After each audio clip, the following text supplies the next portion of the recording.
El aire nocturno de la Ciudad de México se filtraba pesado y húmedo por las rejillas de ventilación de la estación Pino Suárez. Diego Morales ajustó su corbata aflojada y consultó su reloj, las 11:47 de la noche. El último metro de la noche estaba a punto de partir, y él apenas había logrado bajar corriendo las escaleras empinadas del andén.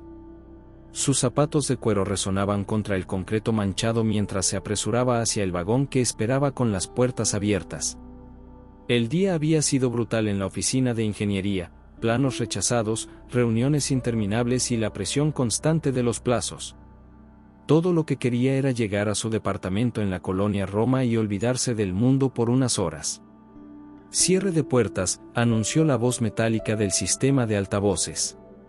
Diego se deslizó dentro del vagón justo cuando las puertas comenzaron a cerrarse con ese silbido característico que conocía tan bien.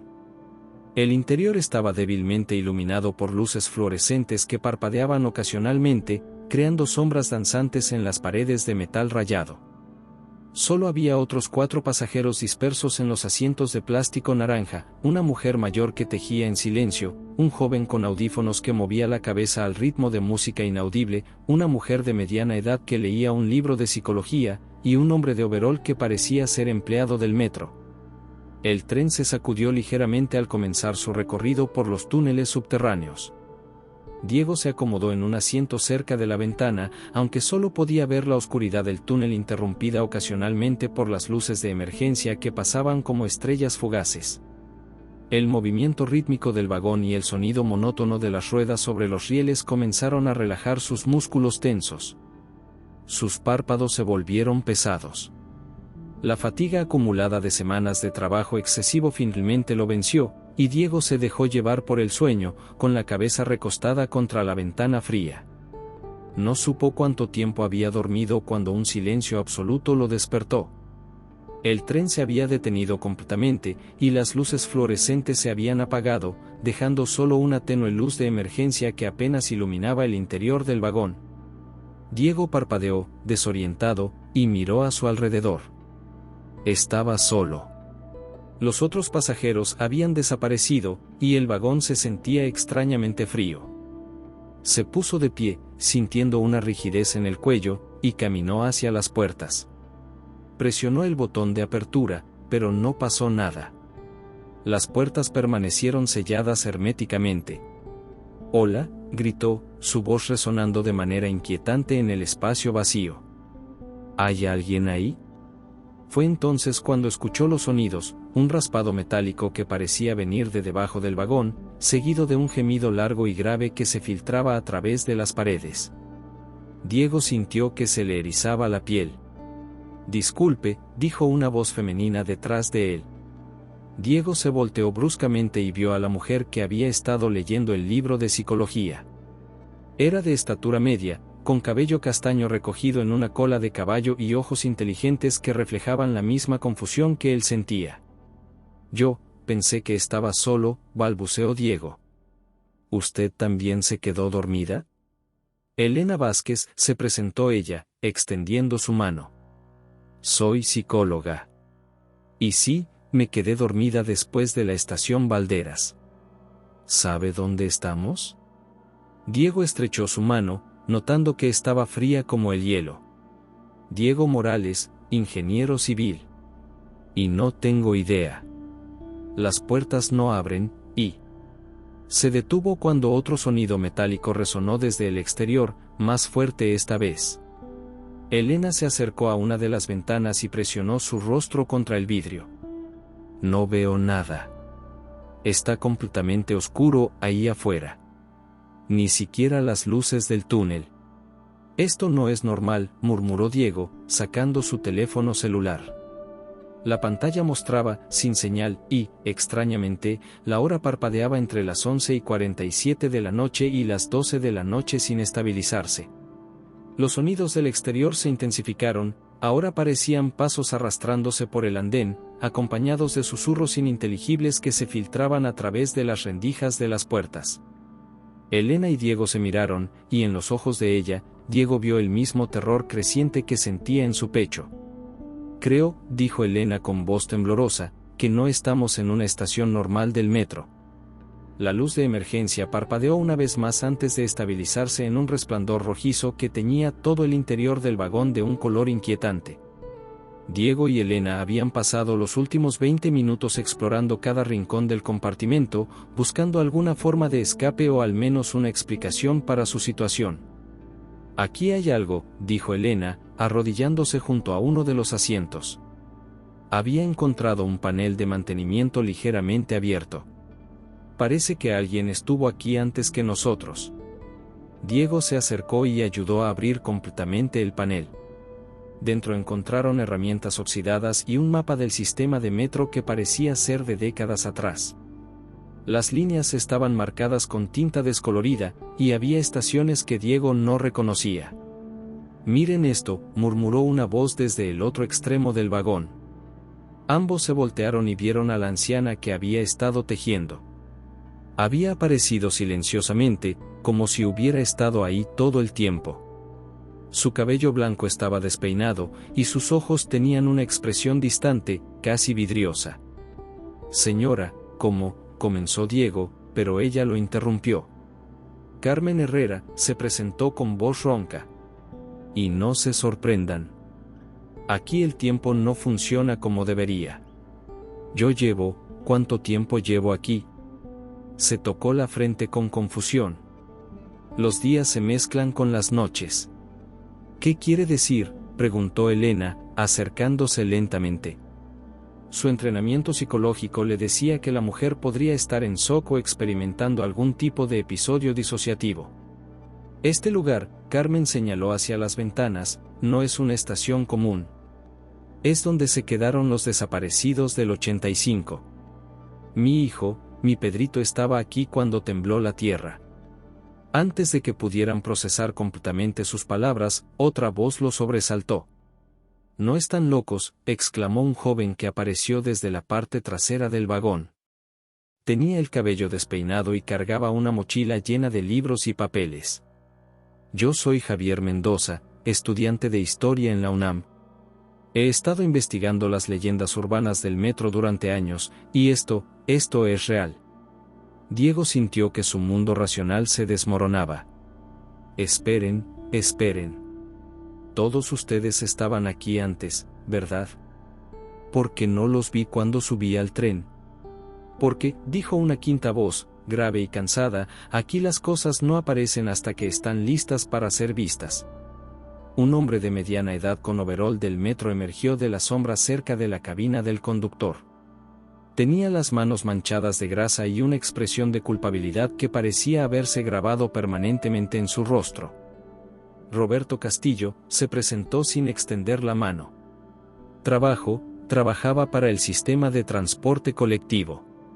«Bueno, todavía trabajo, pero no de la manera que ustedes piensan». Elena se colocó instintivamente entre el grupo y Roberto.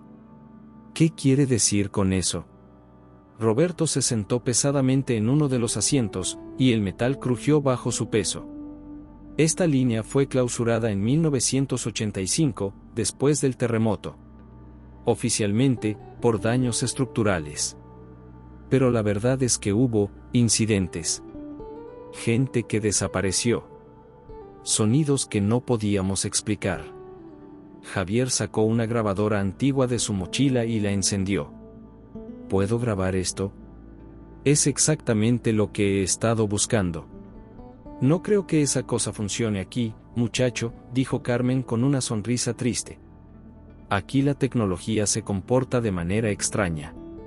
Como si hubiera sido invocado por sus palabras, un sonido metálico resonó desde el exterior del vagón, seguido de lo que claramente parecían voces humanas susurrando en un idioma que no podían identificar.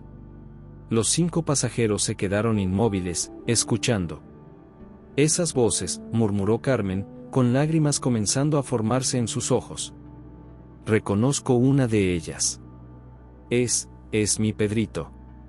Elena se acercó a ella y le tomó la mano. «Carmen, necesito que me escuche.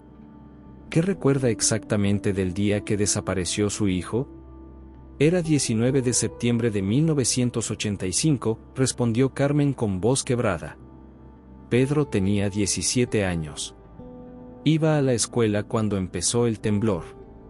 El metro se detuvo aquí, en esta estación que no aparece en los mapas. Cuando llegaron los equipos de rescate, encontraron el vagón vacío, pero las puertas estaban selladas desde adentro. Roberto se removió incómodo en su asiento. Señora, yo. ¿Tú estabas ahí?, lo interrumpió Carmen, señalándolo con un dedo tembloroso. Tú eras uno de los trabajadores que selló las entradas. ¿Tú sabes qué pasó con mi hijo? Los susurros del exterior se intensificaron, y ahora podían distinguir palabras sueltas en español: ayuda, frío, oscuridad. Diego sintió que el aire del vagón se volvía más denso, más difícil de respirar. Roberto, dijo Elena con voz firme, creo que es hora de que nos diga la verdad.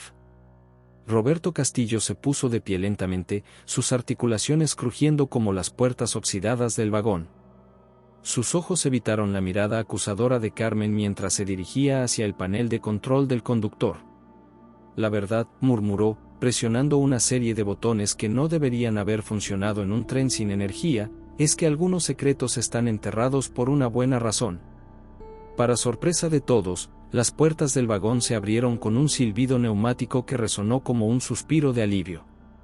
Pero en lugar del andén familiar de cualquier estación del metro, se encontraron frente a un espacio que parecía congelado en el tiempo.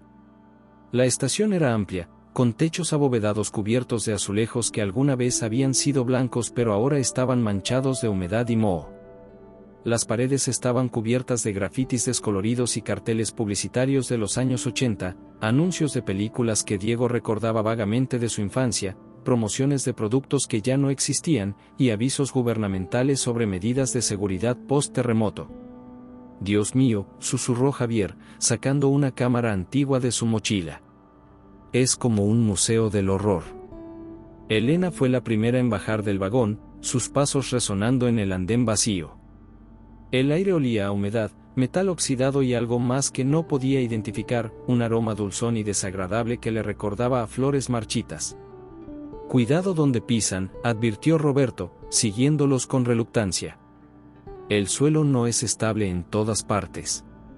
Carmen bajó del tren con movimientos temblorosos, sus ojos escaneando cada rincón de la estación como si buscara algo específico.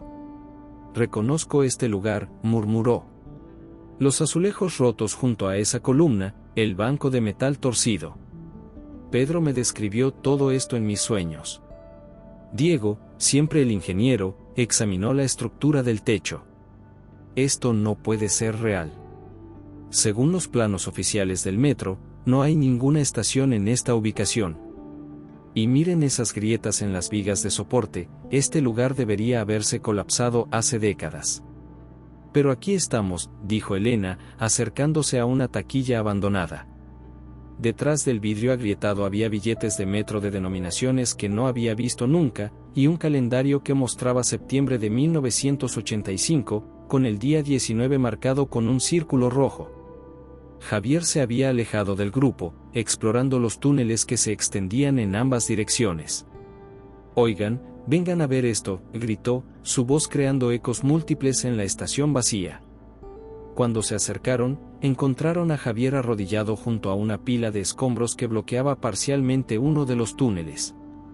Entre los fragmentos de concreto y metal retorcido, había objetos personales, una mochila escolar descolorida, zapatos de diferentes tamaños, y lo que parecía ser un reloj de pulsera detenido en las 7:19. La hora exacta del terremoto, murmuró Carmen, reconociendo el reloj. Ese es el reloj que le regalé a Pedro para su cumpleaños. Elena se acercó a Carmen y le puso una mano en el hombro. Carmen, sé que esto es difícil, pero necesito que me diga qué más recuerda.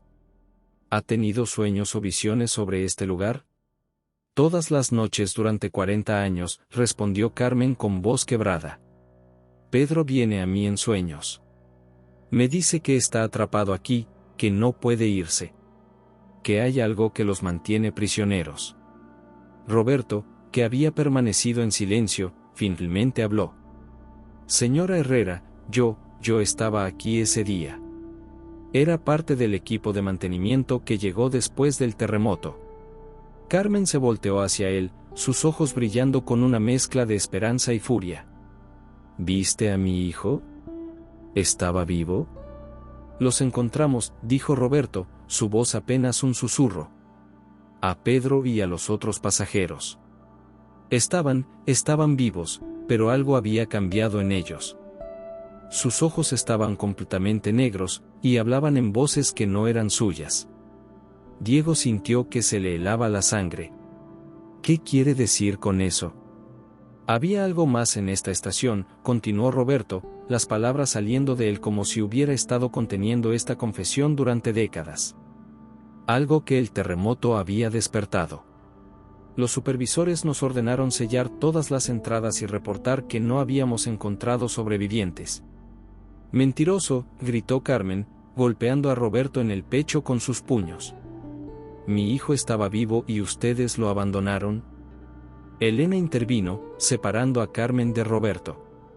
Carmen, tranquila. Roberto, continúe. ¿Qué era esa cosa que encontraron? Roberto se alejó del grupo, caminando hacia el centro de la estación donde había una estructura circular que parecía ser un pozo o una fuente seca. No lo sé exactamente. Pero los ingenieros que revisaron los planos originales dijeron que esta estación fue construida sobre un cementerio prehispánico. Los rituales de construcción nunca se completaron adecuadamente. Javier se acercó al pozo, iluminándolo con la linterna de su teléfono. Hay escalones que bajan.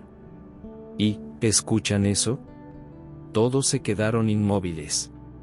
Desde las profundidades del pozo venía un sonido rítmico, como respiración, acompañado de susurros que ahora podían entender claramente. Ayúdanos, no podemos irnos, está aquí abajo, nos vigila.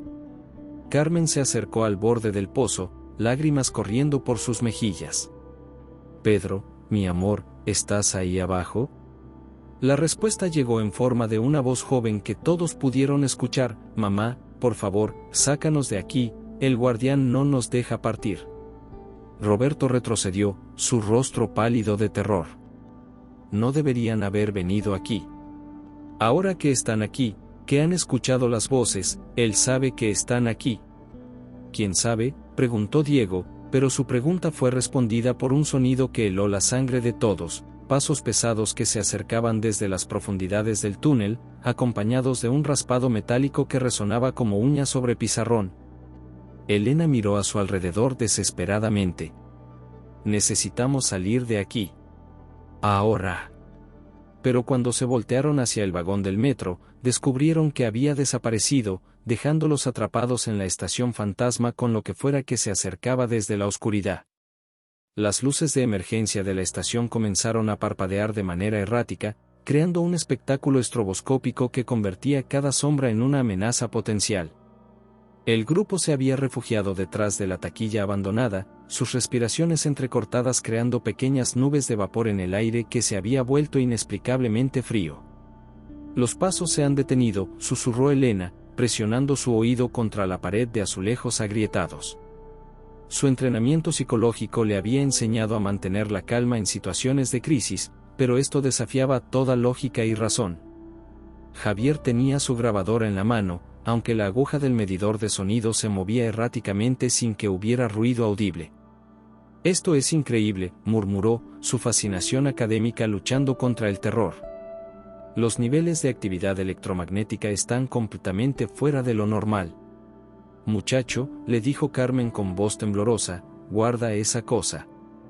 Aquí abajo, la tecnología atrae cosas que es mejor dejar en paz. Como si hubiera sido invocado por sus palabras, el aire alrededor de ellos comenzó a espesarse, volviéndose visible como una neblina grisácea que se arremolinaba con vida propia. Dentro de la neblina, comenzaron a formarse siluetas, figuras humanas translúcidas que se movían con movimientos espasmódicos, como si estuvieran luchando contra cadenas invisibles. Pedro, murmuró Carmen, extendiendo su mano hacia una de las figuras más jóvenes. Mi niño, ¿eres tú?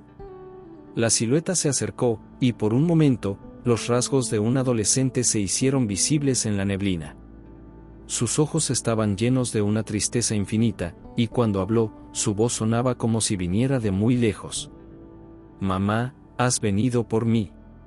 Elena se acercó lentamente, extendiendo sus sentidos más allá de lo racional. Pedro, ¿puedes decirnos qué pasó aquí? ¿Qué los mantiene atrapados? El guardián, respondió la figura, su forma volviéndose más sólida con cada palabra. Cuando tembló la tierra, despertó algo que había estado durmiendo. Algo que se alimenta del miedo y la desesperación. Otras figuras comenzaron a materializarse, hombres y mujeres de diferentes edades, todos con la misma expresión de terror y súplica. Diego contó al menos 20 espíritus, todos vestidos con ropa de los años 80. Éramos pasajeros normales, dijo una mujer de mediana edad que llevaba un uniforme de enfermera. Cuando el tren se detuvo aquí, pensamos que era solo una parada de emergencia. Pero las puertas no abrían, y entonces él apareció. ¿Quién apareció?, preguntó Diego, su mente de ingeniero aún buscando explicaciones lógicas. El guardián de las sombras, respondió Pedro. Es parte de esta estación ahora. Se alimenta de las almas que quedan atrapadas aquí, y nosotros somos su comida.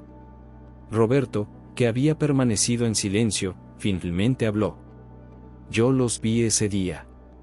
Cuando llegamos con el equipo de rescate, los encontramos exactamente como están ahora, translúcidos, atrapados entre la vida y la muerte.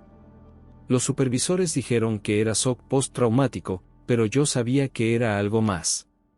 ¿Y por qué no hicieron nada?, preguntó Elena, su voz cargada de indignación. Porque él nos hizo una oferta, confesó Roberto, las lágrimas comenzando a correr por sus mejillas. El guardián nos prometió riqueza y poder si manteníamos el secreto. Si sellábamos la estación y nos asegurábamos de que nadie más viniera aquí. Carmen se volteó hacia Roberto con furia. Vendiste a mi hijo por dinero. No fue así, gritó Roberto.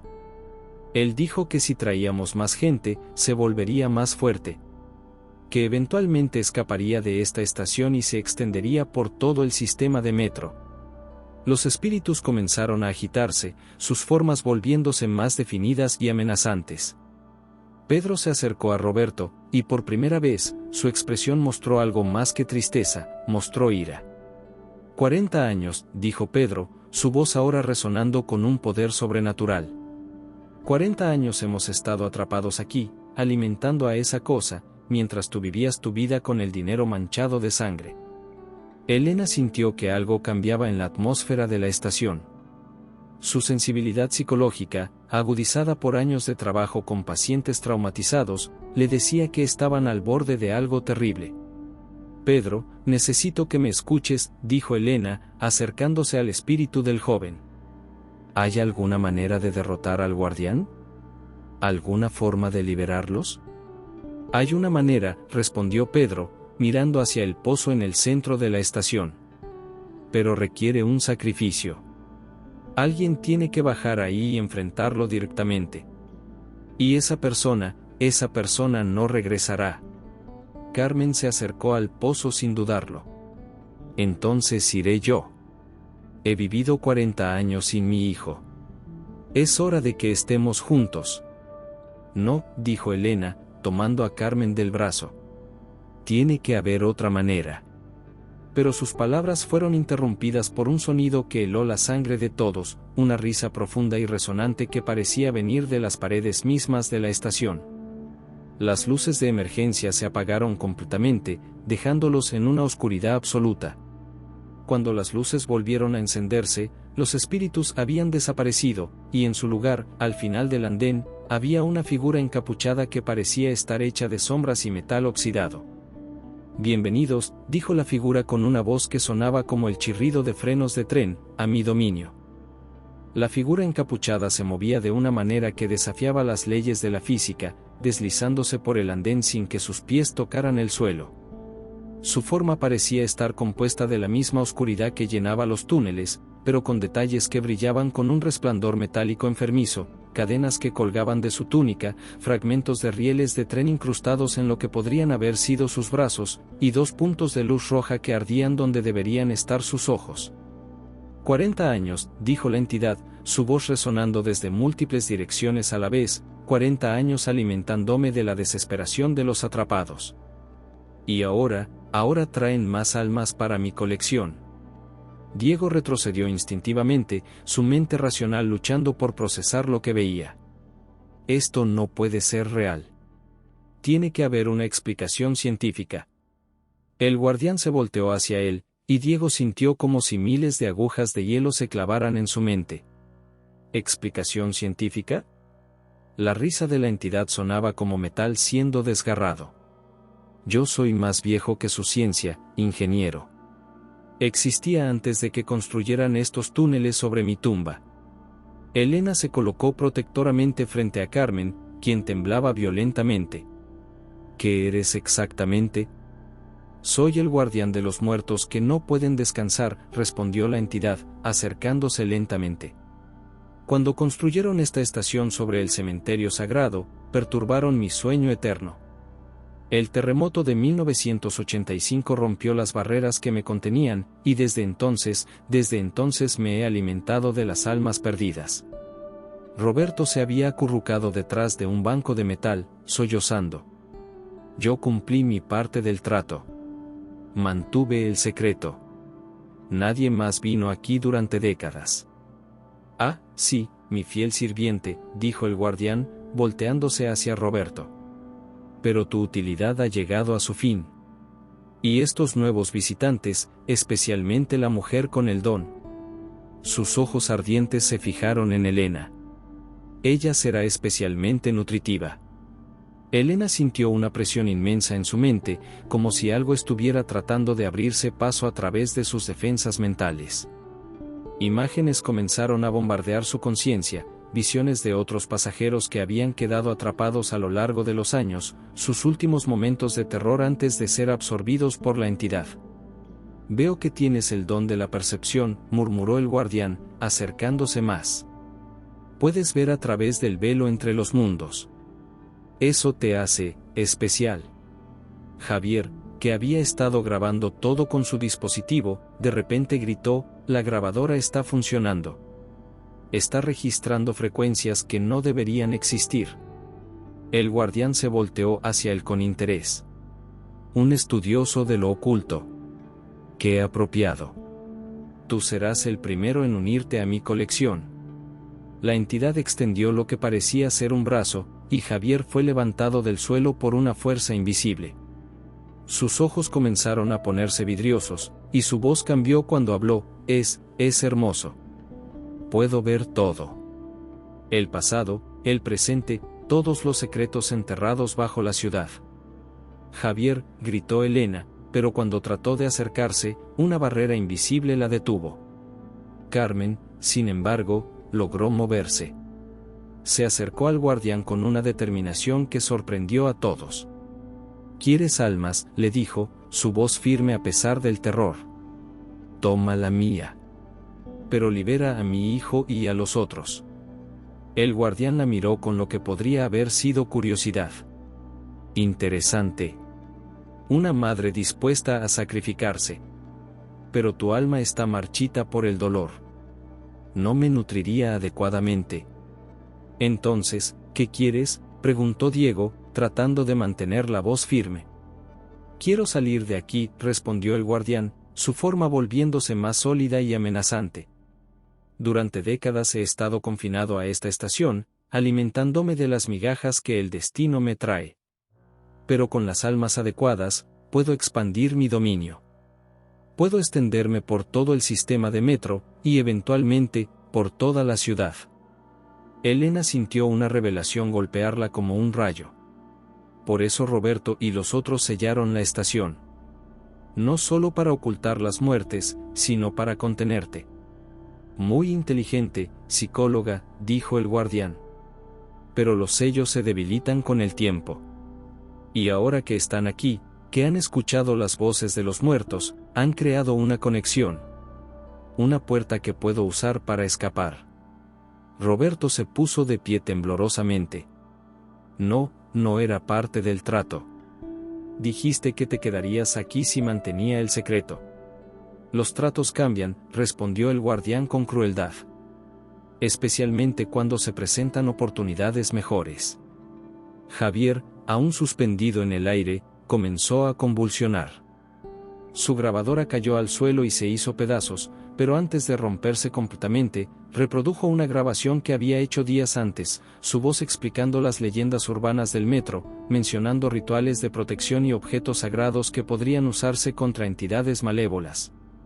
Elena escuchó atentamente, su mente trabajando rápidamente. «El espejo», gritó de repente. Javier mencionó un espejo de obsidiana en sus investigaciones. «¿Está aquí?»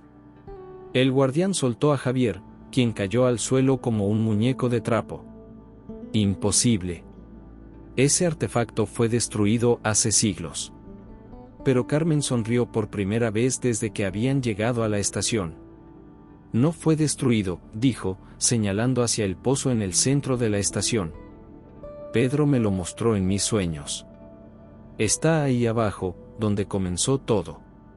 El guardián rugió con furia, y las luces de la estación comenzaron a explotar una por una, sumiendo el lugar en una oscuridad casi total. «No permitiré que destruyan lo que he construido». Elena ayudó a Javier a ponerse de pie, notando que sus ojos habían vuelto a la normalidad.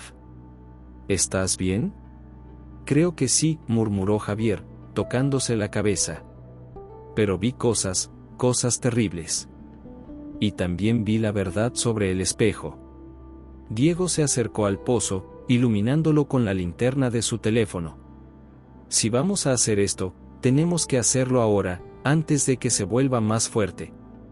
El guardián comenzó a acercarse, su forma creciendo hasta llenar casi todo el andén. «Ninguno de ustedes saldrá de aquí con vida». Pero Carmen ya había comenzado a bajar por los escalones del pozo, seguida por Elena y Diego. Javier, aún débil, fue ayudado por Roberto, quien finalmente había encontrado el valor para redimirse.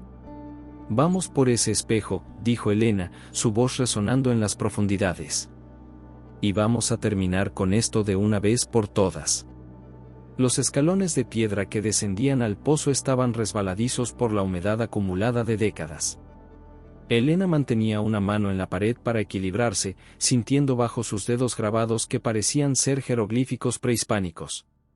La luz de la linterna de Diego creaba sombras danzantes que hacían que las figuras talladas parecieran moverse. «Cuidado», murmuró Diego, iluminando el suelo frente a ellos. «Hay huesos aquí». Efectivamente, los escalones estaban sembrados de restos humanos, costillas, fémures, y cráneos que los miraban con cuencas vacías. Carmen se detuvo frente a uno de los cráneos más pequeños, claramente de un adolescente. «Pedro», susurró, tocando el hueso con reverencia. «Mi niño». Elena se arrodilló junto a ella. «Carmen, estos no son los huesos de Pedro. Estos son mucho más antiguos. Probablemente del cementerio original que mencionó Roberto». Javier, que había recuperado algo de su fuerza, examinó las paredes con fascinación académica. «Estos grabados son aztecas. Hablan de un guardián de los muertos, un ser que se alimenta de las almas que no pueden encontrar el camino al Mictlán». «El mundo de los muertos», tradujo Elena, recordando sus estudios de antropología. «Pero si estos grabados son auténticos, significa que el guardián ha estado aquí durante siglos». Roberto, que había permanecido en silencio, finalmente habló. «Los ingenieros que construyeron la estación encontraron esta cámara en 1968. Había un espejo de obsidiana en el centro, rodeado de ofrendas. Los supervisores ordenaron que lo dejaran intacto, pero que construyeran alrededor de él». «¿Y funcionó?», preguntó Diego. «Por un tiempo», respondió Roberto. «Pero el terremoto de 1985 agrietó el espejo. Esa grieta fue suficiente para que el guardián comenzara a filtrarse hacia nuestro mundo». Llegaron al fondo del pozo, donde se encontraron en una cámara circular tallada directamente en la roca volcánica. En el centro, sobre un altar de piedra, había un espejo de obsidiana del tamaño de un escudo. Estaba agrietado por el centro, y de esa grieta emanaba una luz rojiza pulsante. «Ahí está», dijo Carmen, acercándose al espejo. Pedro me mostró este lugar en mis sueños. Dijo que si el espejo se rompía completamente, el guardián quedaría libre para siempre. Elena se acercó al altar, sintiendo una energía extraña emanando del espejo. Pero si lo reparamos, ¿podríamos volver a encerrarlo? No, dijo Javier, leyendo los jeroglíficos en las paredes. Según esto, el espejo debe ser destruido completamente para liberar a las almas atrapadas. Pero quien lo destruya. Quien lo destruya morirá en el proceso, completó una voz familiar. Se voltearon y vieron a Pedro, el espíritu del hijo de Carmen, materializándose en la cámara. Pero no estaba solo, docenas de otros espíritus llenaron el espacio, todos los pasajeros que habían quedado atrapados a lo largo de los años. Mi niño, murmuró Carmen, extendiendo sus brazos hacia él. Pedro se acercó, su forma translúcida volviéndose más sólida. Mamá, has venido a liberarnos. Pero el precio. No me importa el precio, dijo Carmen firmemente. He vivido 40 años sin ti. Si puedo liberarte, si puedo darte paz, entonces mi vida habrá valido la pena. Elena la tomó del brazo. Carmen, espera.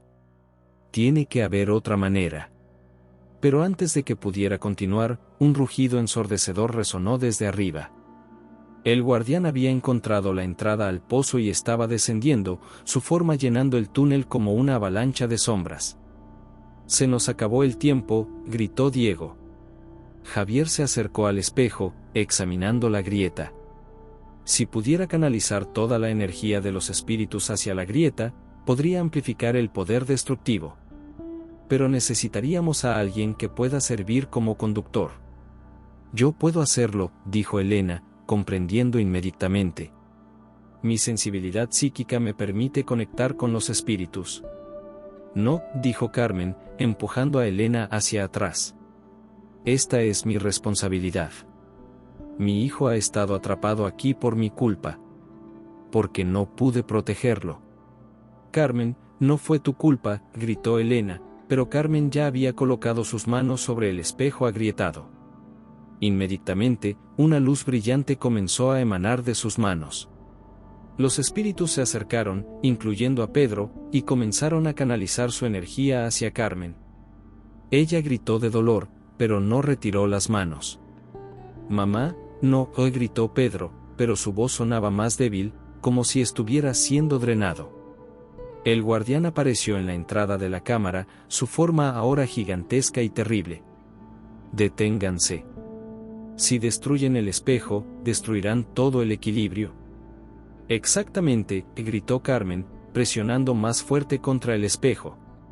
La grieta comenzó a expandirse, y la luz se volvió cegadora. Roberto se acercó al guardián, bloqueando su camino. Esto es por todos los años de silencio. Por todas las familias que nunca supieron la verdad. El guardián lo atravesó con lo que parecía ser una garra de sombra, y Roberto cayó al suelo, pero había ganado unos segundos preciosos. Elena vio que Carmen estaba siendo consumida por la energía del espejo, su forma volviéndose translúcida como la de los espíritus. Carmen. Cuida de Pedro, murmuró Carmen, su voz ahora apenas un susurro. Dile que siempre lo amé. Con un último esfuerzo, Carmen canalizó toda su energía vital hacia el espejo. La grieta se expandió hasta cubrir toda la superficie, y luego, con un sonido como el de 1000 cristales rompiéndose, el espejo de obsidiana se hizo pedazos. La explosión de luz que siguió fue tan intensa que Diego, Elena y Javier fueron arrojados contra las paredes de la cámara. Cuando la luz se desvaneció, Carmen había desaparecido, y con ella, todos los espíritus atrapados. El guardián rugió de agonía, su forma comenzando a desintegrarse. Esto no ha terminado. Encontraré otra manera. Pero incluso mientras hablaba, su voz se desvanecía, y su forma se disolvía como humo en el viento. Javier se incorporó lentamente, tocándose la cabeza. ¿Está muerto? Elena miró los fragmentos del espejo esparcidos por el suelo. Creo que sí. Y los espíritus, finalmente están en paz. Diego ayudó a Roberto, que estaba gravemente herido pero vivo. Tenemos que salir de aquí. Este lugar podría colapsar. Mientras subían por los escalones hacia la estación, Elena sintió una presencia cálida a su lado. Se volteó y vio a Carmen y Pedro, tomados de la mano, sus formas brillando con una luz dorada. Gracias, dijo Carmen, sonriendo por primera vez en décadas. Gracias por ayudarme a encontrar a mi hijo. Gracias por salvarnos a todos, respondió Pedro, antes de que ambos se desvanecieran en la luz. Cuando llegaron a la estación, encontraron que había cambiado. Ya no era el lugar decadente y aterrador que habían conocido. Ahora parecía una estación normal del metro, con luces funcionando y un tren esperando en el andén. ¿Cómo vamos a explicar todo esto?, preguntó Javier. Elena miró hacia atrás una última vez, hacia el pozo que ahora parecía ser solo una fuente decorativa. Creo que algunas historias es mejor mantenerlas en secreto. Pero nos aseguraremos de que las familias de los desaparecidos sepan la verdad. Roberto, apoyándose en Diego, asintió débilmente. Es hora de que el silencio termine. El tren que los esperaba en el andén no era como ningún otro que hubieran visto antes. Sus vagones brillaban con una luz plateada, y el sonido de su motor era suave, casi musical. Pero cuando se acercaron, Elena sintió que algo estaba terriblemente mal. Esperen, dijo, deteniéndose abruptamente. Esto no está bien. El guardián no puede haber sido destruido tan fácilmente. Como si hubiera sido invocado por sus palabras, el aire alrededor del tren comenzó a ondularse como agua.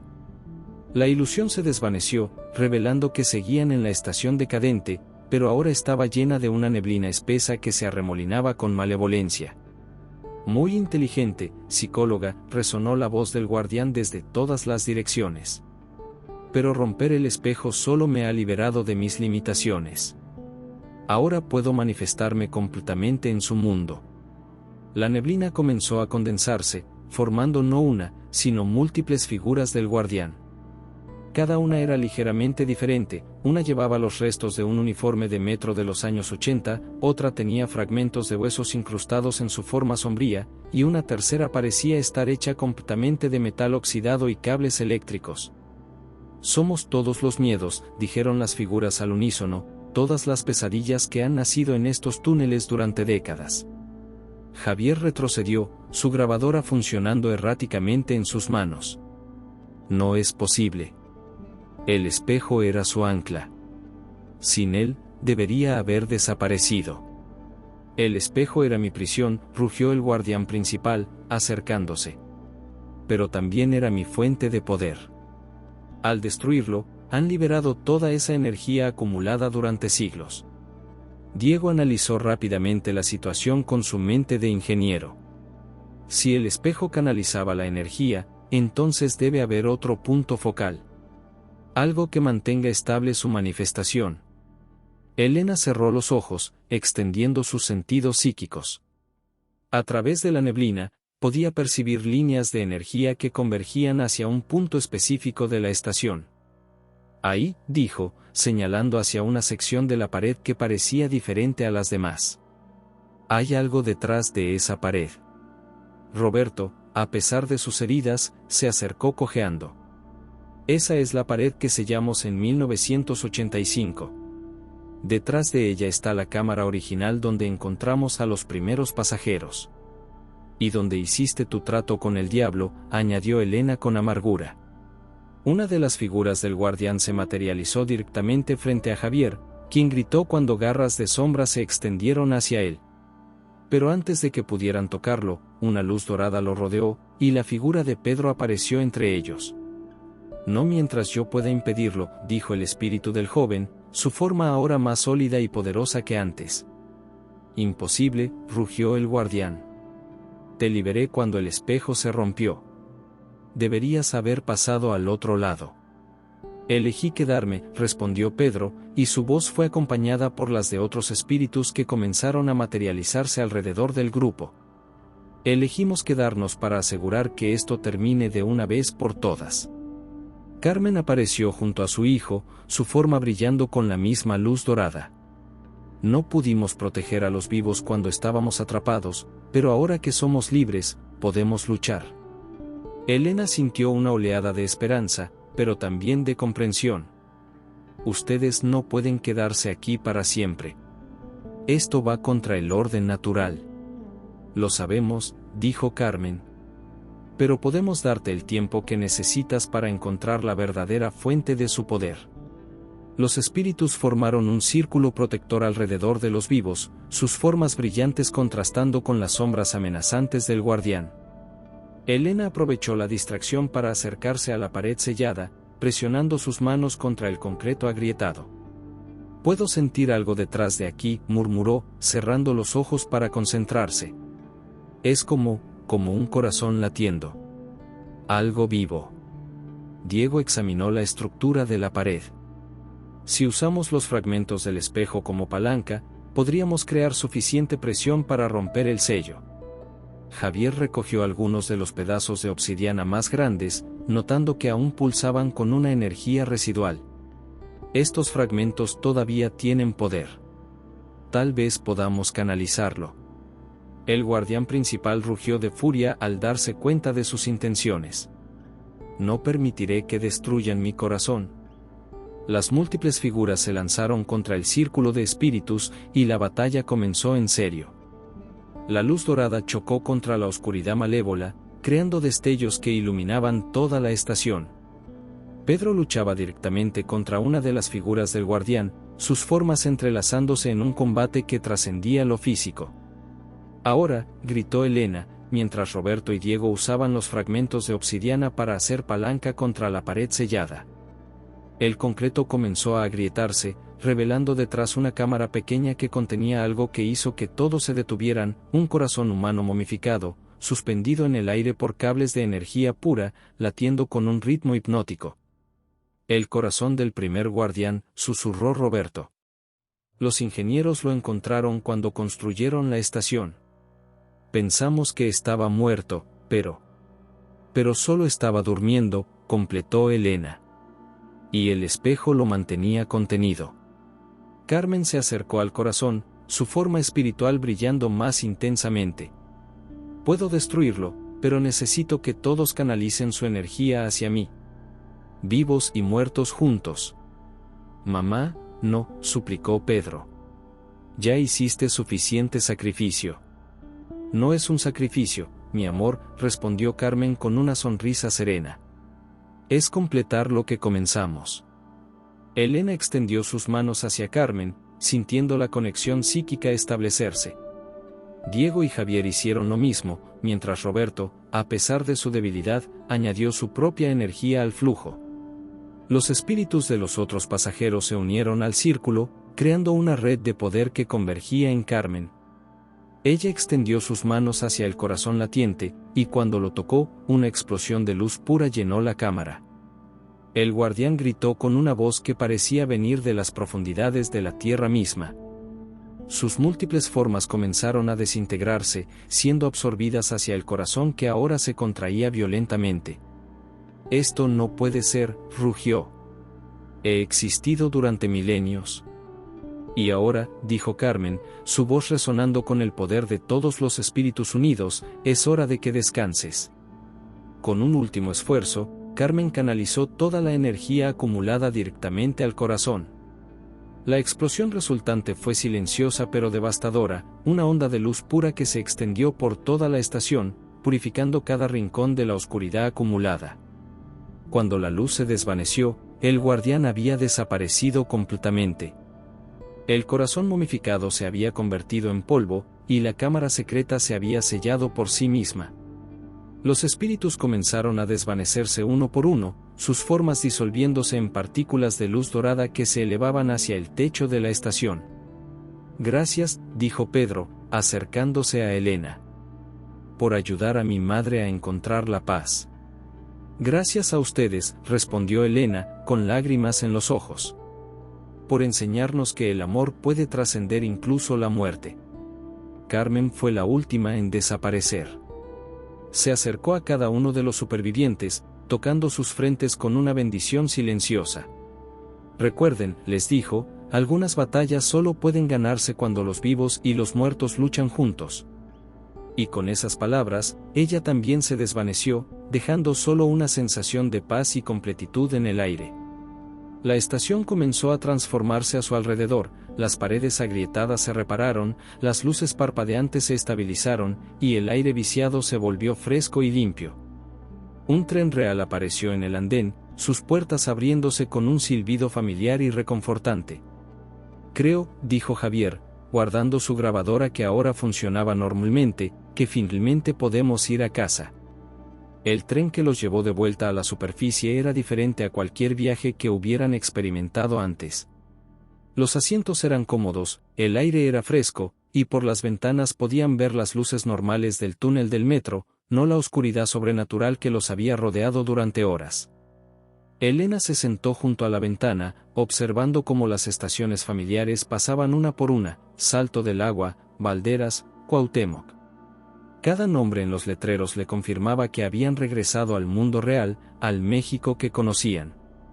¿Qué hora crees que sea?, preguntó Javier, notando que su teléfono ahora mostraba una hora estable, 6:23 de la mañana. Diego consultó su reloj. Según esto, hemos estado ahí abajo toda la noche. Pero se siente como si hubieran pasado días. Roberto permanecía en silencio, mirando sus manos manchadas de grasa. Las heridas que había sufrido en la batalla final habían sanado misteriosamente, pero las cicatrices emocionales de 40 años de silencio seguían visibles en su rostro. ¿Qué vamos a hacer ahora?, preguntó Elena, dirigiéndose principalmente a Roberto. Las familias de los desaparecidos merecen saber la verdad. Roberto asintió lentamente.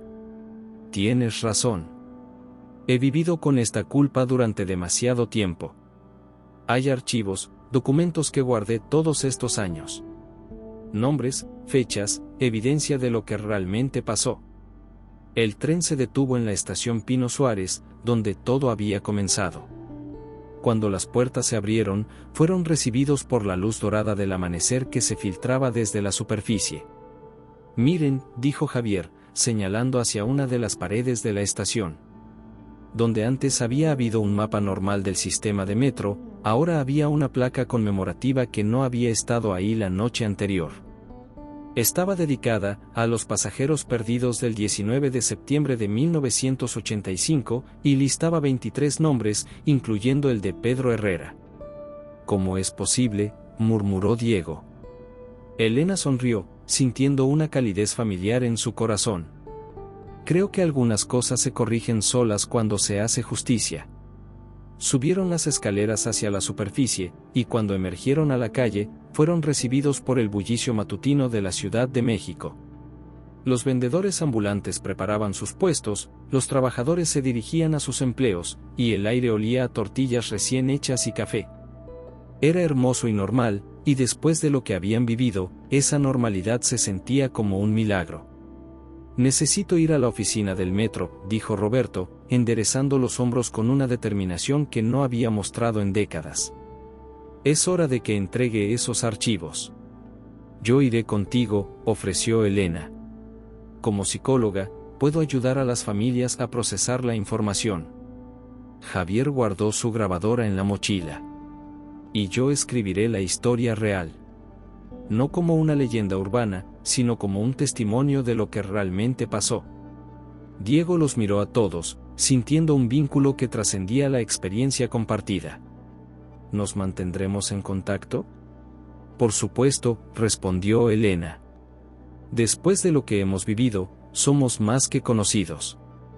Somos familia.